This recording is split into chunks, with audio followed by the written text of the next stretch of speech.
நாம் பேசக்கூடியதனுடைய ஒரு இரத்த கொதிப்பு, நாம் பேச இருக்கக்கூடிய இந்த விஷயங்கள் தமிழக அரசியலை ஒரு மாறுதலை கொண்டு வர இருக்கிறது என்று தான் நான் என் முன்னெச்சரிக்கையா சொல்றேன் விக்ரம். உங்களுக்கு சொல்றேன், நேயர்களுக்கும் சொல்றேன். அவ்வளவு பதட்டமான சூழ்நிலை, அவ்வளவு பரபரப்பான சூழ்நிலை, அவ்வளவு யோக்கியதம் இல்லாத செயல். அயோக்கியம் சொன்னா வம்பாயிடும். யோக்கியதம் இல்லாத செயல்கள்.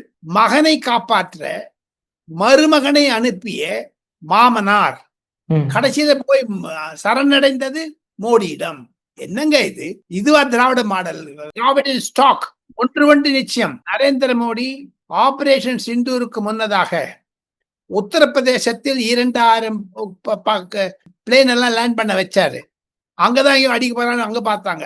கடைசியில அரக்கோணத்துல இருந்து ஒரு பிளேன் கிளம்பி டெல்லி பக்கம் வந்து அதுன்னு நினைச்சாங்க. அதுல டம்மி போட்டா நிறைய. ஆனா ஸ்ட்ரைக் பண்ணது ஒரு இடத்துல, அங்க பிளேன் கிளம்பினது ஒரு இடத்துல. இந்த வரைக்கும் யாருக்கு தெரியாது எந்த இடத்துல இருந்து பிளேன் கிளம்பினதுன்னு. அவ்வளவு ரகசியமாக துல்லியமாக ஆபரேஷன் சிந்தூரை செய்த நரேந்திர மோடிக்கு கண்டிப்பாக திராவிட முன்னேற்ற கழகம் தன்னுடைய எதிரி நம்பர் 1, ஊழல் நம்பர் எதிரி 1